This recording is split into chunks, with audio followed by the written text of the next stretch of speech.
The National Shelter Movement of South Africa says they need help from ordinary people because government has failed to help them find shelter for women who need to escape from violent and abusive men. These groups are supposed to get funding from the National Department of Social Development. The department says it's not going to fund them in the same way in the future. Bernadine Bachar is an executive board member for the National Shelter Movement of South Africa. Bernadine, good afternoon to you. What change has the Social Development Department made here? Good afternoon, Stephen. So, Stephen, what was alarming for the National Shelter Movement was that in April, the National Department of Social Development actually set out that they underspent on their budget for the previous financial year, so that's 2022-2023, by an amount of 9.6 billion. And that underspending actually caused redistribution of the funds that were not used. So, notwithstanding the fact that the National Shelter Movement and many NPOs and NGOs that work within the gender equality, gender justice sector have been saying for years that they are chronically underfunded. Even the CGE came out in 2019 and said that shelters in South Africa for gender-based violence survivors are in a state of crisis because of their underfunding. So notwithstanding all this attention that has been brought to the fact that shelters need more funding, that we're chronically underfunded, then we have what is in effect is a slap in the face to shelter managers when we have underspending at the National Department of Social Development and redistribution of funds that was actually couldn't be used to capacitate shelters fully. So the department couldn't manage its own money because it messed up. You're suffering. Is that right? That's exactly it in a nutshell. And you know, there's other alarming trends. In April of this year, March, April of this year, we had the Gauteng Department of Social Development effectively pulling funding up to 61% away from NGOs and NPOs that work with vulnerable people. That decision was, after a huge outcry, was actually reversed. But what we're seeing is this increasing tendency to say to shelters or NGOs that work with the vulnerable, you should be finding alternative funding.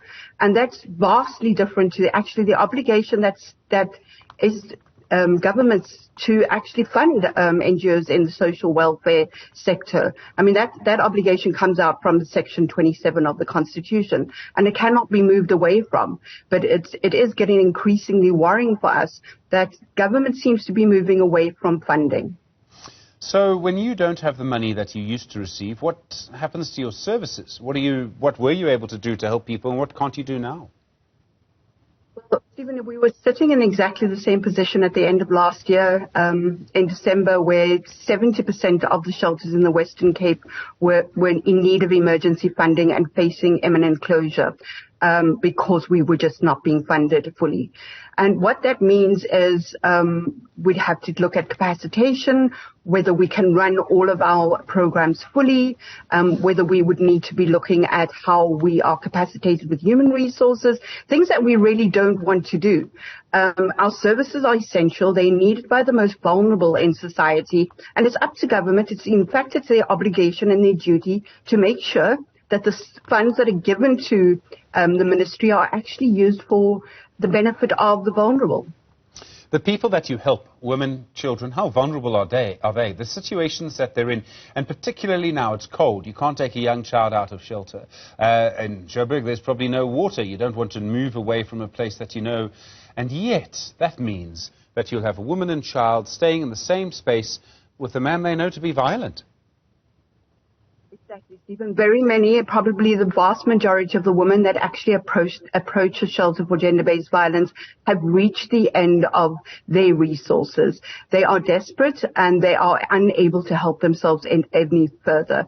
They, more often than not, have fled for their lives and have come to the gates of the shelter to ask for help as a last gasp effort to ameliorate their circumstances. So these are the most vulnerable women in society.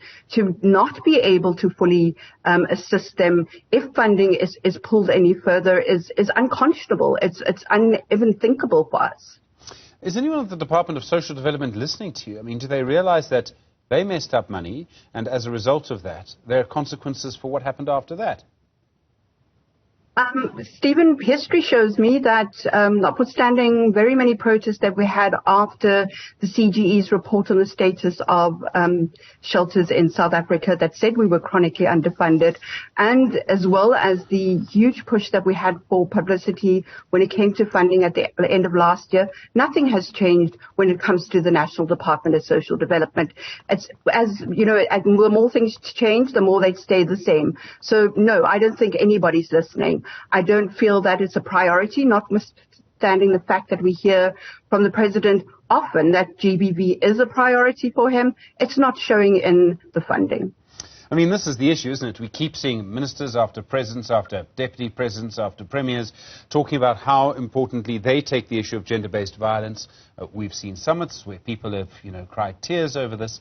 And yet, when it comes to actually giving money, people are making mistakes, and as a result, women and children suffer. That's exactly it. It's exactly that. It's about accountability. It's about holding those within the ministry accountable for the fact that monies were underspent, notwithstanding the fact that the vulnerable are not getting assisted by government themselves. NGOs are doing the work of government, and yet they're not being capacitated, and monies that are there are not being spent. Somebody needs to make it make sense, because I can't make sense of it. Bernadine Bachar, thank you. Executive Board Member at the National Shelter Movement of South Africa. Really appreciate the time. There is, I'm sure, another side to that story. Very happy to speak to someone from the Department of Social Development should they become available for you.